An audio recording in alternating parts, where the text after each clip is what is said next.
باب الدعاء بالجہاد، جہاد کے لیے دعا کرنا کہ یا اللہ ہمیں بھی جہاد میں شریک ہونے کا موقع دے. والشہادتی، اور شہادت کی دعا کرنا. للرجال والنساء، یہ مردوں کے لیے بھی ہے اور عورتوں کے لیے بھی، یعنی جہاد میں شرکت اور شہادت کی جو تمنا اور خواہش ہے یہ صرف مردوں کے لیے نہیں بلکہ عورتیں بھی اس میں شریک ہو سکتی ہیں. وقال عمر، اور حضرت عمر دعا مانگا کرتے تھے، اللہم ارزقنی شہادتا فی بلد رسولک، اے اللہ مجھے اپنے رسول کے شہر میں شہادت عطا فرما، یعنی مدینہ میں. اور آپ کی یہ دعا جو ہے وہ قبول ہوئی. حدثنا عبداللہ بن یوسف عن مالک عن اسحاق بن عبداللہ بن ابی طلحۃ عن انس بن مالک رضی اللہ عنہ انہ سمعہ یقول کان رسول اللہ صلی اللہ علیہ وسلم يدخل على ام حرام بنت ملحان فتطعمه. حضرت انس کہتے ہیں کہ نبی صلی اللہ علیہ وسلم جو تھے ام حرام بنت ملحان کے گھر میں جایا کرتے تھے. کہا یہ جاتا ہے کہ ازواج مطہرات کے علاوہ وہ صرف ام حرام کے گھر میں آیا کرتے تھے، اور اس کی بنیادی وجہ یہ تھی کہ ان کے بھائی جو تھے وہ بئر معونہ کے واقعے میں شہید ہو چکے تھے، تو ان کی دلجوئی کے لیے آیا کرتے تھے، اور پھر وہ بھی آپ صلی اللہ علیہ وسلم کا بہت خیال رکھا کرتی تھی. فتطعمہ، وہ آپ صلی اللہ علیہ وسلم کو کھانا کھلایا کرتی تھی. وکانت ام حرام تحت عبادۃ بن صامت، اور ام حرام جو تھی عبادہ بن صامت کی اہلیہ تھی. فدخل علیہا رسول اللہ صلی اللہ علیہ وسلم، نبی صلی اللہ علیہ وسلم ان کے گھر تشریف لے گئے. فاطعمتہ، تو ام حرام نے آپ کو کھانا کھلایا. وجعلت تفلی رأسہ، اور آپ کے سر میں تیل لگایا، یا تفلی کا معنی ہوتا ہے سر کو جیسے ہم وہ ہاتھوں سے مساج کرتے ہیں نا، اس طرح مساج کرنا اور جوئیں وغیرہ نکالنا یعنی صاف کرنا، ان سب کے لیے تفلی کا لفظ استعمال ہوتا ہے. اچھا، اب آپ یہ کہیں گے کہ وہ تو آپ کی محرم نہیں تھی تو وہ کیوں تیل لگا رہی تھی؟ تو اس میں یہ ہے کہ وہ رشتے میں آپ کی رضائی خالہ بنتی تھی. اور دوسری بات یہ ہے کہ بعض علماء نے یہ بھی کہا کہ یہ حجاب کا حکم آنے سے پہلے کی بات ہے. فنام رسول اللہ صلی اللہ علیہ وسلم، تو نبی صلی اللہ علیہ وسلم نے کھانا کھایا، انہوں نے ان کے سر میں تیل لگایا تو آپ سو گئے، یعنی ریلیکس کیا. ثم استيقظ، پھر آپ جاگے، یعنی سوتے سوتے ایک دم اٹھ کے بیٹھ گئے. وهو يضحك، اور آپ ہنس رہے تھے. قالت، کہنے لگی، فقلت وما يضحكك یا رسول اللہ، اے اللہ کے رسول صلی اللہ علیہ وسلم آپ کو کس بات نے ہنسایا، آپ کیوں ہنس رہے ہیں؟ قال، فرمایا، ناس من امتی، میری امت کے کچھ لوگ، عرضوا علی، میرے سامنے پیش کیے گئے، غزاة فی سبیل اللہ، جو اللہ کی راہ میں غازی ہوں گے یعنی نکلیں گے. یرکبون، وہ سوار ہوں گے، سبج ھذا البحر، اس سمندر کے بیچوں بیچ، سبج وسط، ملوکن، بادشاہوں کی طرح، علی الاسرتی، جو تخت پر بیٹھے ہوتے ہیں. یعنی میری اس امت کا ایک لشکر سمندر پر سواری کر کے یعنی سمندر کے ذریعے جہاد کے لیے نکلے گا، اور وہ جب مجھے دکھائے گئے یعنی کشتیوں پہ بیٹھے ہوئے تو یوں لگ رہے تھے کہ جیسے بادشاہ اپنے تخت پر بیٹھے ہوتے ہیں، یعنی کیا شان تھی ان کی. او مثل الملوک علی الاسرتی، یا اس طرح سوار ہیں جیسے بادشاہ تخت پر سوار ہوتے ہیں. شک کا اسحاق کو یہ لفظ میں ذرا شک ہوا ہے، ملوکن او مثل الملوک میں.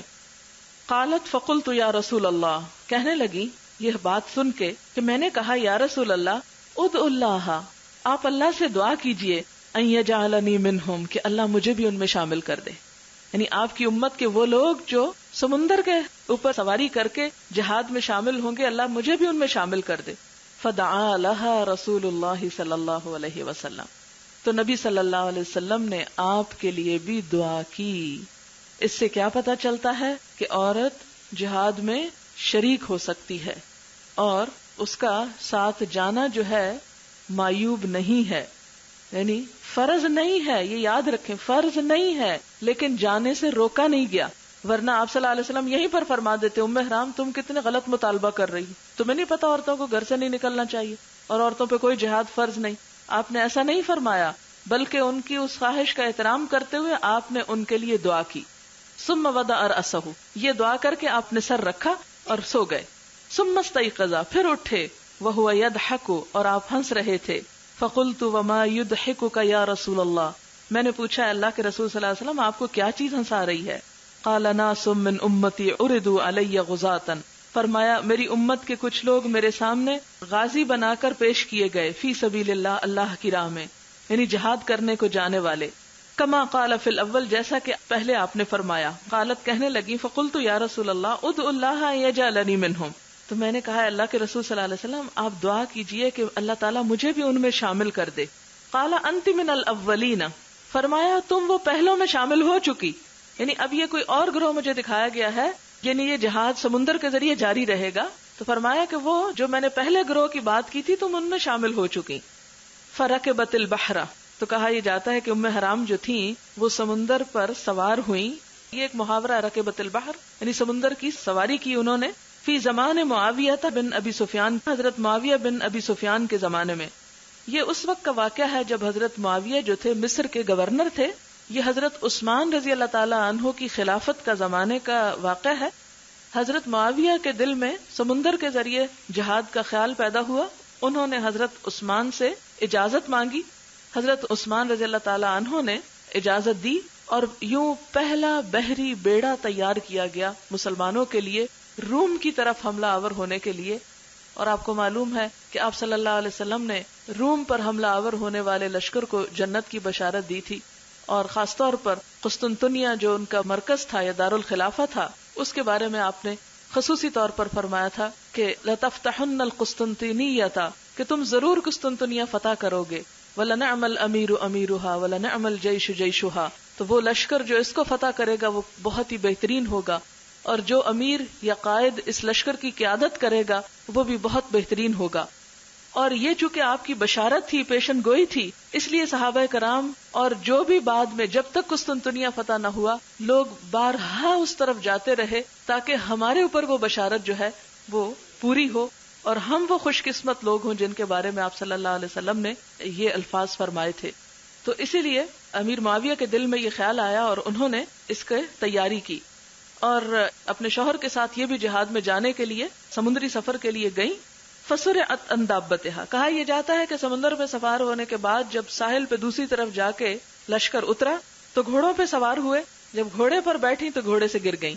فسرعت عن دابتها، تو اپنی سواری سے گر کر حین خرجت من البحر، جب سمندر سے نکلی، فہلکت، تو وہاں فوت ہو گئیں. اور یہ ان کا فوت ہونا کیا تھا؟ ان کے لیے ایک طرح سے شہادت تھا. تو یہاں بتانے کا مطلب یہ ہے کہ وہ خود لڑی نہیں بھی یا ابھی جنگ ہوئی بھی نہیں، لیکن چونکہ اللہ کی راہ میں نکلی، اللہ کے دین کے لیے نکلی، تو ان کا یہ نکلنا قبول کیا گیا اور انہیں بھی شہادت نصیب ہوئی. تو اس سے یہ پتہ چلتا ہے کہ حالات اور وقت کی ضرورت کے مطابق خواتین اگر یہ قربانی دیتی ہیں تو ان کی بھی اس کوشش کی ناقدری نہیں کی جائے گی. عموماً مرد حضرات یہ بہت غلط فہمی یا کنفیوژن پھیلاتے ہیں کہ عورتوں کو تو بس گھر میں ہی بیٹھنا چاہیے اور عورتوں کو تو باہر نکلنے کا کوئی ثواب نہیں، یا عورتوں کے تو اصل جہاد ان کا گھر. ٹھیک ہے کہ عورت کا اصل مقام اس کا گھر ہے، لیکن اگر معاشرہ جو ہے وہ ہلاکت میں ڈوبا چلا جا رہا ہے اور ہم آرام سے اپنے گھروں میں بیٹھ کر، اب اس وقت کیا میرے لیے زیادہ آرام دہ بات نہیں تھی کہ میں جمعے کا دن تھا، اپنا آرام سے اٹھتی، نہاتی دھوتی، اس کے بعد بیٹھ کے اس وقت نفل پڑھتی، کوئی کتاب پڑھتی لیٹ کے، اور پھر کوئی اور گھر کا کام کر لیتی، کسی سے گپ شپ کر لیتی، اور کیا ضرورت تھی یہاں آ کر سر کھپانے کی. بہت آرام دہ زندگی ہے وہ، لیکن اس پر اس کو ترجیح دی ہے. کیوں دی ہے؟ تاکہ اللہ کے دین کی معرفت زیادہ سے زیادہ عام ہو لوگوں کے اندر، اور جتنی جتنی عام ہوگی اتنی ہی دینی غیرت اور حمیت جاگے گی، اور جتنی وہ دینی غیرت ہوگی اتنی ہی انشاءاللہ تعالیٰ پھر معاشرے کے اندر بہتری اور دین کی محبت، اللہ اور اس کے رسول کی محبت جو ہے وہ دلوں میں آئے گی. اور اگر ایک عورت اپنی باقی ذمہ داریوں کے ساتھ یہ کام کر سکے تو انشاءاللہ یہ کام آپ میں سے ہر ایک کے لیے جو بھی اس مشکل راہ کو اختیار کرے گی، کیونکہ یہ راہ ہے کٹھن، یہ ہے مشکل. گھر کی آرام دہ زندگی کے مقابلے میں جب انسان گھر کے ساتھ باہر کے کام بھی کرتا ہے اور اس میں اس کی دنیا کا کوئی فائدہ نہیں، صرف دین کی خدمت کے لیے، تو واقعی مشکل ہے. لیکن انشاءاللہ جب آپ اس کو کریں گے اور گھر کی ذمہ داریوں کے ساتھ بھی عدل کرنا کہ وہ بالکل ہی نیگلیکٹ نہ ہو کر رہ جائیں، تو اللہ تعالیٰ آپ کے حق میں اس کو انشاءاللہ جہاد لکھے گا اور اس پر وہی اجر ملے گا جس کی بشارت دی گئی ہے. باب درجات المجاہدین فی سبیل اللہ، اللہ کی راہ میں جہاد کرنے والے مجاہدوں کے درجات. یقال ھذہ سبیلی، کہا جاتا ہے کہ یہ ہے میرا راستہ، وھذا سبیلی، اور یہ ہے میرا راستہ. قال ابو عبداللہ غزا واحدها غاز ہم درجات لہم درجات. یہ مختلف الفاظ کی انہوں نے تحقیق کی ہے کہ غزن کا واحد جو ہے غازن ہے، جو اردو میں ہم یہ کے ساتھ لکھتے ہیں غازی، اور ہم درجات یعنی یہ ایک آیت کے اندر یہ لفظ آتے ہیں کہ وہ مختلف درجات پر ہوں گے، یعنی جہاد کرنے والوں کے درجے بھی مختلف ہیں. ظاہر ہے کہ جو جتنا گڑ ڈالے اتنا ہی میٹھا نکلے گا. تو اسی طرح جو جتنی ایفرٹ کرے گا، جتنی کوشش کرے گا، اور جتنا اپنا وقت اللہ کی راہ میں لگائے گا اور اپنے وقت کو لایانی، بیکار، فضول اور بے مقصد باتوں سے بچا کر زیادہ سے زیادہ دین کے فائدے کے لیے، اتنا ہی اس پر اجر پائے گا. تو وہ پھر اجر کس طرح ہوگا؟ کس کا؟ جتنا جتنا اس نے اس میں کام کیا ہوگا. ہم درجات، وہ درجوں میں ہیں، یعنی لہم، ان کے لیے درجات ہیں، یعنی مختلف گریڈز ہیں. جس طرح دنیا کو کوئی امتحان دے کر A B C D grade آتا ہے، اسی طرح اللہ کے ہاں جہاد کرنے والوں کے درجات مختلف ہیں. حدثنا يحيى بن صالح حدثنا فليح عن هلال ابن علي عن عطاء بن يسار عن ابي هريره رضي الله عنه قال قال النبي صلى الله عليه وسلم، آپ نے فرمایا، من آمن بالله وبرسوله، جو اللہ اور اس کے رسول پر ایمان لایا، واقام الصلاة وصام رمضان، اس نے نماز قائم کی اور رمضان کے روزے رکھے، كان حقا على الله، اس کا اللہ پر حق ہے، ان يدخله الجنہ، کہ وہ اسے جنت میں داخل کرے. جاہد فی سبیل اللہ، وہ اللہ کی راہ میں جہاد کرے. او جلس فی ارضہ التی ولد فیہا، یا بیٹھا رہے اس زمین میں جہاں وہ پیدا ہوا، یعنی پھر اسے جہاد کا کوئی موقع ہی نہیں ملا. فقالوا یا رسول اللہ افلا نبشر الناس، لوگوں نے کہا ہے اللہ کے رسول صلی اللہ علیہ وسلم، کیا ہم لوگوں کو خوشخبری نہ دیں؟ قال ان فی الجنۃ 100 درجۃ، فرمایا جنت میں 100 درجات ہیں، 100 گریڈ ہیں. اعدها اللہ للمجاہدین فی سبیل اللہ، اللہ نے تیار کیا اپنے راہ میں جہاد کرنے والوں کے لیے، ما بین درجتین کما بین السماء والارض، کہ 2 درجوں کے درمیان اتنا فاصلہ ہے کہ جو آسمان و زمین کے درمیان ہے. یعنی وہ مسلمان جو مسلمان پیدا ہوتا ہے، توحید پر ہوتا ہے، نماز پڑھتا ہے، روزہ رکھتا ہے، اور پھر جہاد کا اس کی زندگی میں موقع نہیں آتا، وہ فوت ہو جاتا ہے، تو وہ بھی جنت میں جائے گا. لیکن اس کے برعکس جس مسلمان کو جہاد کا موقع ملا یا جو جہاد کے لیے نکلا، اس کے درجات تو پھر کہیں زیادہ بلند ہیں. اور ان کی بلندی کتنی ہے؟ فرمایا کہ جنت میں 100 درجے ہیں جن کو اللہ نے جہاد کرنے والوں کے لیے تیار کیا ہے. یعنی عام لوگ وہاں نہیں پہنچیں گے، عام لوگ عام جنت میں ہوں گے، لیکن ان درجات میں، ان بلند مقامات میں مجاہدین پہنچیں گے. اور ان مجاہدین کے درجات، یعنی وہ 100 درجے جو ہیں، سٹیپس 100 جو ہیں، وہ کتنی اونچی ہیں؟ فرمایا ایک سٹیپ سے دوسرے کے درمیان جو فاصلہ ہے وہ اتنا ہے جیسے زمین اور آسمان کے درمیان. اور سورج جو ابھی ہمارے کتنے قریب ہے، کروڑوں میل کا تو اس کے درمیان فاصلہ، لاکھوں میل کا چاند کے درمیان اور ہمارے درمیان فاصلہ، اور آسمان تک تو آپ خود سوچیں کہ تعرج الملائکۃ والروح الیہ فی یوم کان مقدارہ 50,000 سنہ، کہ 50,000 سال لگتے ہیں آسمان تک پہنچنے میں ایک عام شخص کو، یعنی بہت ہی اونچا مقام. تو ایک درجہ، یعنی اگر ایک سٹیپ اتنا اونچا ہے تو آپ خود سوچیں کہ اگر کسی کو نمبر 100 ملا تو اس کا پھر کتنا ہوگا. اور یہ بالکل ایسے ہی جیسے آپ مثلاً کسی ہوٹل میں جاتے ہیں یا کسی ایسی پلازا میں، تو آپ فرسٹ فلور پر ہیں، پھر آپ 3rd پر چلے جاتے ہیں، پھر آپ 9th پہ چلے جاتے ہیں. تو عموماً یہ جو 5 اسٹار ہوٹلز وغیرہ ہیں یہ بھی زیادہ سے زیادہ 10, 12, 15 سٹوری تک ہوتے ہیں. تو اب اس میں آپ دیکھیں کہ جتنا اونچا کوئی ہوتا ہے اتنا ہی ویو خوبصورت ہوتا ہے اور زیادہ اچھا لگتا ہے. اگر آپ کو کبھی اتفاق ہوا ہو جا کے رہنے کا، تو دنیا کی یہ چھوٹی چھوٹی جگہوں پہ جا کر لوگوں کے دماغ میں ایسی تکبر سماتا ہے کہ وہ دوسرے لوگوں کو انسان نہیں سمجھتے اور سمجھتے ہیں کہ وہ سب سے اعلیٰ مقام پہ پہنچ گئے. لیکن اللہ تعالیٰ کے ہاں ان چیزوں کی کوئی اہمیت اور مقام نہیں اگر انسان کے پاس ایمان اور تقوی اور جہاد کی کیفیت نہیں یا شوق نہیں. تو اس کے برعکس اللہ تعالیٰ جنت میں مجاہدین کو ان کے جہاد کے برابر اور ان کی کوششوں کے برابر بلند مقامات دیں گے. اور ہر ایک کا نام کہاں لکھا ہوگا یا کہاں پر ہوگا، جتنی جتنی اس کی کوشش ہوگی. لیکن یہ ہے کہ دنیا میں آپ دیکھیں کہ زیادہ سے زیادہ جب فرق ہوتا ہے ABCDE تک تو جا کے فیل ہو جاتے ہیں، 2-3 گریڈ ہی ہوتے ہیں. لیکن اللہ تعالیٰ کے ہاں بے شمار درجے ہیں، اور اس میں بھی ہمیں یہ نہیں کہ نیچے ہی بیٹھ جانا چاہیے، چلو شکر ہے جنت تو مل گئی ہے، جنت میں چلے جائیں کافی ہے. نہیں، جس طرح ہم دنیا کے حقیر گھروں کے لیے کوشش کرتے رہتے ہیں کہ نہیں اچھا ہو، بہتر ہو، یہاں نہیں وہاں ہو، اس ایریا میں ہو، اس کوالٹی کا ہو، اس درجے کا ہو، اس میں یہ فیسلٹی ہو، تو انہی حقیر چیزوں کے پیچھے زندگی اپنی گزار دیتے ہیں. لیکن یہ نہیں سوچتے کہ جو کچھ ان سب چیزوں کے برعکس اللہ کے ہاں ملنے والا ہے وہ کہیں بلند اور کہیں عالی شان ہے اور وہ پائیدار ہے اور ہمیشہ ہمیشہ کے لیے. تو اس لیے تمنا کریں اس گھر کی کہ جہاں آمنین، اپنے قرآن میں پڑھا جنت کی خاص خصوصیت ہے کہ آمنین، وہاں امن سے رہنے والے ہوں گے، جہاں کسی قسم کی کسی چیز کے جانے کا کوئی خوف خطرہ ہوگا ہی نہیں. اور پھر اونچے درجوں پہ جانے کی کوشش کریں.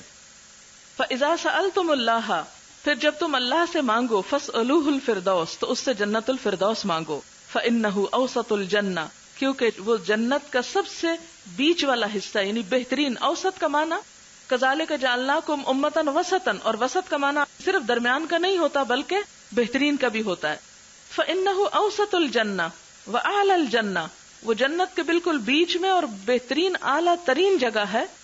أَرَاهُ قَالَ وَفَوْقَهُ عَرْشُ الرَّحْمَنِ اور وہ جو فردوس ہے اس کے اوپر رحمان کا عرش ہے، یعنی اعلیٰ ترین سب سے اونچا درجہ جس کے اوپر رحمان کا عرش.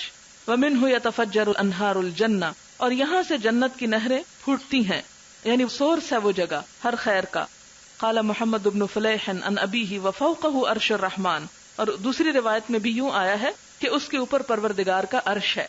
لیکن وہاں پہنچنے کے لیے محنت بھی چاہیے. ایسا نہ ہو کہ 2-3 درجوں تک جا کے تو تھک جائیں کہ بس سیڑھیاں بہت چڑھ لی ہیں اب کافی ہو گیا، ہم سے اس سے زیادہ کام نہیں ہوتا، ہم تھک گئے ہیں. نہیں، کہیں بھی نہیں تھکنا. جا کے جب تک اللہ نے ہمت دی ہے، جسم میں جان ہے اور تھوڑی سی بھی جان ہے تو اس جان کو اللہ کی راہ میں کھپانا ہے، حتیٰ کہ وہ وعدہ آ جائے اللہ کا اور انسان دنیا سے رخصت ہو جائے. اور اگر کہیں تھک گئے تو بس پھر وہیں رک گئے. حدثنا موسیٰ حدثنا جریر حدثنا ابو رجاء عن سمرة قال قال النبی صلی اللہ علیہ وسلم رأیت اللیلۃ رجلین اتیانی میں نے دیکھا رات کو کہ 2 لوگ میرے پاس آئے. فصعد بی الشجرۃ تو مجھے لے کر ایک درخت پر چڑھ گئے. وادخلانی دارا ہی احسن وافضل لم ار قط احسن منها اور مجھے ایک اچھے سے گھر میں لے گئے جس سے بڑھ کر عمدہ اور خوبصورت گھر میں نے کبھی نہیں دیکھا. قالا دونوں نے کہا اما هذه الدار فدار الشهداء دیکھ رہے ہو یہ گھر شہیدوں کا گھر ہے، یعنی یہ شہیدوں کا مقام ہے. نبی صلی اللہ علیہ وسلم کو خواب میں فرشتے شہداء کے گھر میں لے گئے. اچھا یہاں پر آپ دیکھیں کہ درخت پہ لے گئے. تو یہ جو ٹری ہاؤس کا تصور ہے نا ہمارے ہاں، ٹری ہاؤس شاید آپ نے سنا ہو یا دیکھا ہو، تو ایک بڑی اس میں فینٹیسی بھی ہے اور ایک بڑا خوبصورت تصور بھی آتا ہے. بڑے بڑے درختوں کے اوپر، یعنی جیسے بچوں کے وہ بنتے ہیں گڑیا کے گھر، اسی طرح بڑی شاخ کے اوپر یا بڑے تنے کے اوپر گھر بنائے جاتے ہیں اور اس میں بیٹھ کر وہ پرندوں کی چہچہاہٹ اور وہ سبزہ اور وہ حسن وہ کچھ اور ہی ہوتا ہے. تو فرمایا کہ اسی طرح وہ درختوں کے درمیان میں، یعنی جنت تو ویسے بھی سبزے سے گھری ہوئی ہے اور جنت کا مطلب ہی باغ ہے، یعنی باغوں کے عین اندر اتنا خوبصورت گھر دکھایا کہ جس سے زیادہ خوبصورت گھر میں نے کبھی دیکھا ہی نہیں تھا اور تھا ہی نہیں. تو فرمایا کہ یہ شہیدوں کا گھر ہے. باب الغدوۃ والروحۃ فی سبیل اللہ اللہ کی راہ میں صبح کے وقت نکلنا یا شام کے وقت نکلنا. یہ جو غدوہ ہے نا یہ صبح سے لے کے زوال کا وقت ہوتا ہے اور روحہ زوال سے شام کا وقت. وقاب قوس احدکم من الجنہ اور جنت میں تم میں سے ایک کے کمان رکھنے کی جگہ. یعنی یہ باب کا نام ہے، اس کی وضاحت آگے آتی ہے کہ اگر کوئی شخص اللہ کی راہ میں جہاد کے لیے صبح کے وقت یا شام کے وقت نکلتا ہے تو اس کا اجر کتنا ہے. حدثنا معل بن اسد حدثنا وہیب حدثنا حمید عن انس بن مالک رضی اللہ عنہ عن النبی صلی اللہ علیہ وسلم قال لغدوۃ فی سبیل اللہ او روحۃ خیر من الدنیا وما فیہا. اللہ کی راہ میں صبح کو یا شام کو نکلنا دنیا اور جو کچھ دنیا کے اندر ہے ان سب سے بہترین ہے. یعنی اتنی سی کوشش سے انسان وہ کچھ پا سکتا ہے جو پوری دنیا میں ڈھونڈے سے انسان کو نہیں ملتا. یعنی اس کا اتنا بے پناہ اجر ہے. پھر انسان کو کہاں آرام سوجے گا، کہاں اس کو نیند آئے گی اور کہاں وہ چین سے بیٹھا رہے گا. حدثنا ابراہیم بن المنذر حدثنا محمد بن فلیح قال حدثني ابی عن ہلال بن علی عن عبد الرحمن بن ابی امرۃ عن ابی ہریرہ رضی اللہ عنہ عن النبی صلی اللہ علیہ وسلم قال نبی صلی اللہ علیہ وسلم نے فرمایا لقاب قوس فی الجنۃ جنت میں ایک کمان کے برابر کی جگہ خیر مما تطلع علیہ الشمس ان سب چیزوں سے بہتر ہے جس پر سورج طلوع ہوتا ہے، وتغرب اور جن پر غروب ہوتا ہے. وقال لغدوۃ او روحۃ فی سبیل اللہ خیر مما تطلع علیہ الشمس وتغرب اور اللہ کی راہ میں صبح یا شام کو نکلنا یا چلنا ان سب چیزوں سے بہتر ہے جن پر سورج نکلتا اور ڈوبتا ہے. تو ہم اپنے گھر بنانے، سجانے، سنوارنے، ستھرانے اور معلوم نہیں کیا کچھ کرنے میں اپنے وقت ضائع کرتے ہیں. ٹھیکریوں کو صاف کرتے ہی ہمارے وقت گزر جاتے ہیں اور کرسٹل سے پیار کر کے ہم نے اپنا آخرت برباد کرنے شروع کر رکھی ہے. تو ان چھوٹی چھوٹی چیزوں کو اہمیت دینے کی بجائے اس وقت کو بچائیں اور نکلیں اللہ کی راہ میں، اور پھر آپ دیکھیں کہ کیا کچھ اس کے بدلے میں آپ کو آخرت میں نہیں ملتا. جو ہمیشہ ہمیشہ کے لیے آپ کا ہوگا. لیکن ہم نے ان چھوٹی چھوٹی حقیر چیزوں کے ساتھ ایسا دل لگایا ہے کہ ہم ہر وقت عذر بہانے کرتے رہتے ہیں, ٹائم ہی نہیں ملتا. تو جو اللہ کو دھوکہ دیتے ہیں پھر اللہ تعالیٰ ان کے وقت میں بھی برکت کوئی نہیں ڈالتا. حدثنا قبیصة حدثنا سفیان عن ابی حازم عن سہل بن سعد رضی اللہ عنہ عن النبی صلی اللہ علیہ وسلم قال الروحة والغدوة فی سبیل اللہ افضل من الدنیا وما فیہا. اللہ کی راہ میں صبح کو کچھ چلنا اور شام کو کچھ چلنا دنیا اور دنیا میں جو کچھ ہے سب سے افضل ہے. باب الحور العین وصفتهن یحار فیہم الطرف. الحور حور سفیدی سے ہے, العین بڑی آنکھوں والی عورت یعنی سفید اور بڑی آنکھوں والی عورت, اور ان کی صفت کیا ہے؟ یحار فیہم الطرف, کہ جن کو دیکھ کے آنکھ حیران ہو جائے. آنکھ کے اندر ایک سیاہی ہوتی اور ایک سفیدی ہوتی. جب انسان کی آنکھ زیادہ کھلتی ہے تو سفیدی زیادہ نمایاں ہو جاتی. تو ایسی خوبصورت چیز کہ جس کو دیکھ کر آنکھ کھلی کی کھلی رہ جائے, بند ہی نہ ہو, یعنی آنکھ کی سفیدی نظر آ جائے. شدیدۃ سواد العین, یعنی ان کے آنکھ کی سیاہی بھی بہت سیاہ ہوگی. شدیدۃ بیاض العین, اور آنکھ کی جو سفیدی ہوگی سفید حصہ وہ بھی بہت سفید ہوگا, یعنی زبردست کنٹراسٹ ہوگا جس کی وجہ سے وہ آنکھیں بہت خوبصورت لگیں گی. وزوجناہم بحور, اور ہم ان کو بیاہ دیں گے حوروں کے ساتھ. انکحناہم, زوجناہم کا مطلب ہے انکحناہم, ہم نکاح کر دیں گے ان کا.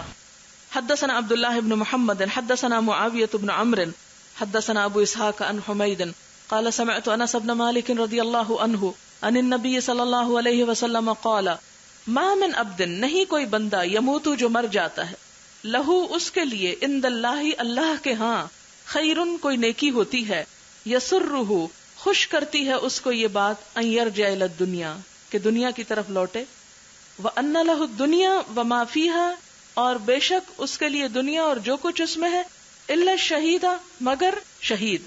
یعنی مراد اس سے کیا ہے کہ جو بندہ مر جاتا ہے اور اللہ کے پاس اس کی کچھ بھی نیکی جمع ہوتی ہے, وہ پھر دنیا میں آنا پسند نہیں کرتا. گو اس کو ساری دنیا اور جو اس میں ہے سب کچھ مل جائے, وہ نہیں آنا چاہتا پھر مڑ کے. یعنی جو مر جائے اور مرنا اس کا خیر پر ہو, ایمان پر ہو, اور اس نے کچھ نیکی بھی کما کے آگے بھیجی ہو, جب وہ وہاں دیکھتا کہ میرا اگلا جہان اچھا ہے, کبھی دنیا میں واپس نہیں آنا چاہتا. لیکن شہید نہیں رہنا چاہتا, شہید پھر آنا چاہتا ہے. لما یرا, واسطے اس کے جو وہ دیکھتا ہے, من فضل شہادت, شہادت کی فضیلت, یعنی جو شہید ہونے میں لطف ہے, اللہ کی راہ میں جان دینے میں لطف ہے, اس لطف کو پانے کے لیے وہ بار بار دنیا میں آنا چاہتا ہے. فإنه يسره أن يرجع إلى الدنيا, تو اس کو یہ بات خوش کرتی ہے کہ وہ دنیا میں آئے. فيقتل مرة أخرى, پھر دوبارہ قتل کیا جائے, یعنی پھر آئے, پھر قتل کیا جائے, پھر واپس آئے, پھر قتل کیا جائے. یعنی قتل ہونے سے انسان ڈرتا ہے, انسان کی جان جاتی ہے کہ ہائے میری جان چلی جائے. کہا کہ یہی تو اصل لطف کی بات ہے کہ انسان نے اس سے بڑا لطف کوئی دیکھا ہی نہیں جو اللہ کی راہ میں مرنے کا ہے. اور یہ حقیقت ہے, مر کے تو ابھی نہیں دیکھا, لیکن اللہ کی راہ میں نکل کر اللہ کے دین کی خدمت اور اللہ کے دین کے لیے انسان جب نکلتا تو آپ یقین کیجئے کوئی تھکن نہیں ہوتی, کوئی پریشانی نہیں ہوتی, اور کوئی غم نہیں رہتا. ہر چیز انسان بھول جاتا ہے, اور ہر چیز پر انسان کو یہ چیز اس پہ حاوی ہو جاتی ہے کہ ہر چیز اس کے مقابلے میں ہیچ نظر آتی ہے, اور اس کے لیے تھکنا بھی اور اس کے لیے تکلیف اٹھانا اور اس کے لیے مشقت اٹھانا بھی انسان کے لیے ایک باعث لذت اور باعث راحت چیز بن جاتی. جو سکون انسان کو اس تھکن میں ملتا ہے وہ گھر کے آرام میں کہیں بھی نہیں ملتا.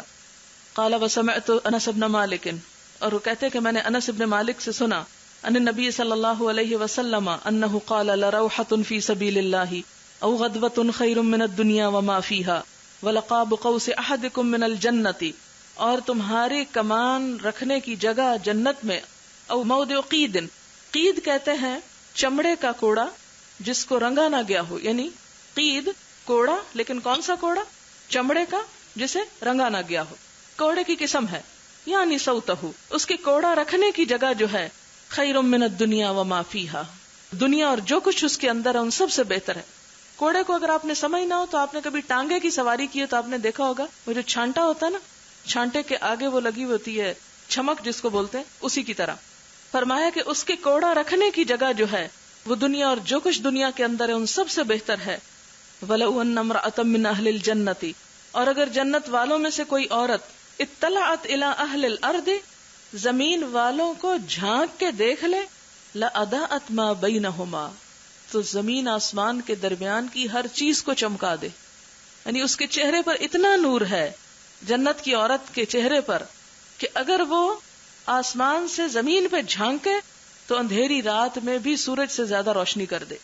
وَلَمَلَأَتْهُ رِيحًا، اور اس کے جسم سے ایسی خوشبو نکلتی. ہم تو دنیا کے مصنوعی پرفیوم لگا لگا کے تھک جاتے ہیں، سویرے لگاتے ہیں تو شام کو ختم ہو جاتا ہے، لیکن اس کے جسم سے ایسی خوشبو نکلے گی کہ جو زمین آسمان کے درمیان کی فضا کو معطر کر دے. وَلَنَسِيفُهَا عَلَى رَأْسِهَا، اور اس کے سر کا دوپٹہ خَيْرٌ مِّنَ الدُّنْيَا وَمَا فِيهَا، دنیا اور دنیا کے اندر جو خوبصورتی ہے ان سب سے زیادہ خوبصورت ہے.